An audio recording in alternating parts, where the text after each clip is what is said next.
I watched Still, Michael J. Fox, last night on Apple TV. Came out a day earlier than I expected, which was nice. Pretty much got Apple TV just to watch this show when I heard it was coming out. I guess you could call it a movie. It's really more of a raw documentary of what life has been like for Michael J. Fox over the last 30 years. It's super raw. It almost feels like they turned the camera on and said, tell us all about it. They start in his younger years, what it was like growing up. He was pretty poor at one time. He talks about looking for nickels and dimes. He talks about using strawberry jam packets from the restaurant to kind of get some energy and keep going. He struggled in his early years as an actor, and he was in some shows and even a movie or two that I didn't even know about. Family Ties, that's an easy one. They start there, as far as when he got his big break. And then, of course, Back to the Future. It's a back and forth of how he, how he was doing both at the same time, burning the candle at both ends. They go into Teen Wolf a little bit after that. And interesting enough, one of those years in the 80s, both of those movies were the top two movies kind of competing for the attention and the tickets. And, of course, Back to the Future was the top one. But Teen Wolf, great movie, too. It goes on, he ends up getting Parkinson's. He marries his girlfriend from Family Ties, Tracy Pollon. What a beautiful soul she is. And he talks about how she's stuck with him this whole time. In fact, you can hear the director ask, describe this human being to me. And he just closes his eyes. And, it almost makes you tear up a little bit. She's been there through him. Been there for him in sickness and health, which is what she whispered to him when he told her the news.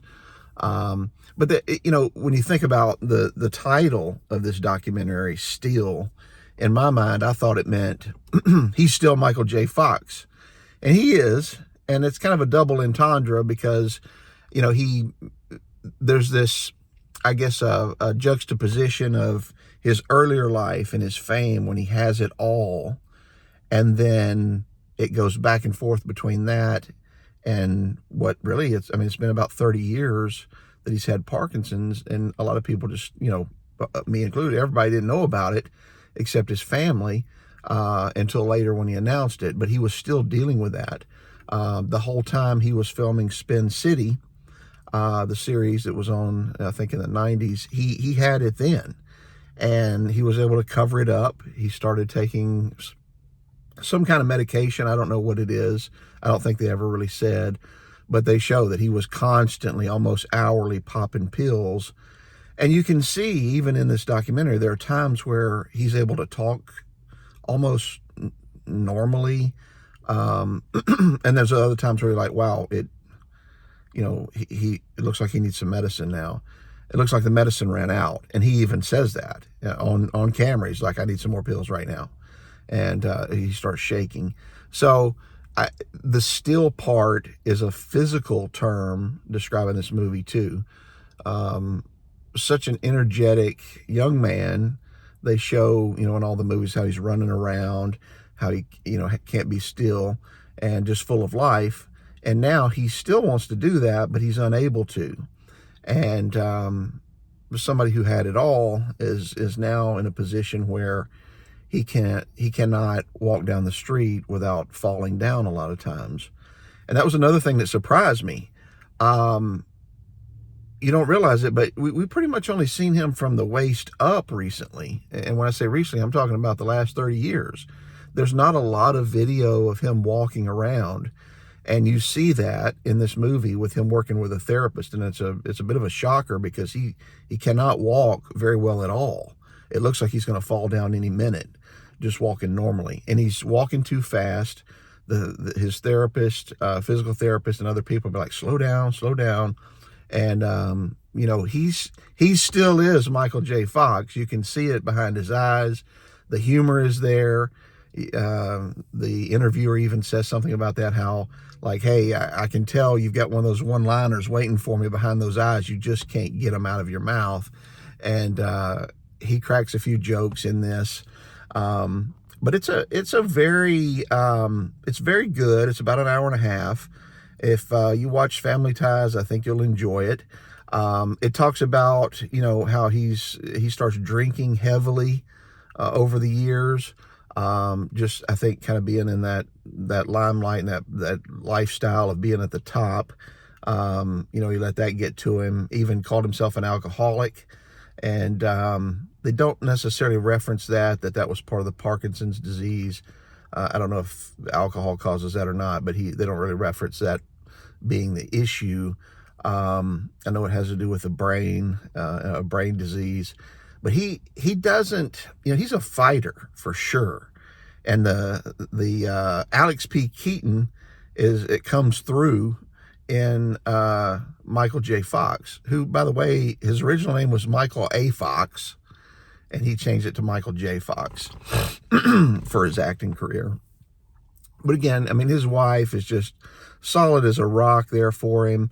And, she's been by his side. You can tell he loves her very much, and she loves him. They do, there's a part where they're talking about Parkinson's disease and how much Michael J. Fox has contributed to that, just from a standpoint of trying to get stuff together and raise money. Like $2 billion raised through the Michael J. Fox Fund, or Fox Fund, I think they call it. One last thing I'll say is one of the most interesting parts about this documentary, I don't know if I've ever seen this before, this story is narrated by him, and like I said, it goes back and forth from him being interviewed about this disease and what was life like before that. And, there's so many clips of him doing so many different things in all these movies and all these TV series. They let these clips almost narrate his story. So he'll say something like, I was going back and forth with 2 jobs. He's talking about Family Ties and Back to the Future, filming both on the same day, and how this routine was so crazy. Somebody had a key to his apartment. They would actually come in, start the pot of coffee, turn on the shower. So all he had to do was jump in, get ready, get in the car, and then, this whole process of daily grind. And at the same time, to kind of help tell this story, they would show clips from Family Ties where his mom, Meredith Baxter Burney, is saying something like, hey, how's it going trying to handle both jobs? Which they're not referencing Back to the Future. It's just part of the Family Ties plot at the time. And that goes on throughout this entire hour and a half. Just so many clips. You're thinking, when did they film, back in the 80s or 90s, when did they film this documentary? But it's not. It's just clips of movies that go along with it. And it's perfectly done. Amazing job to the editors. I mean, they really dug through the clips and made this work. I don't want to say this this documentary is a lot of fun. It will make you laugh at times. It might make you cry. So it is a good look at his life. And I think he's writing a book. He's working with kind of a speech therapist person too. And perhaps that was just for this documentary, but I think he may be writing a book as well. Maybe it's already out. But as a kid growing up in the 80s, this was worth the watch for me. We haven't heard a whole lot about what he went through.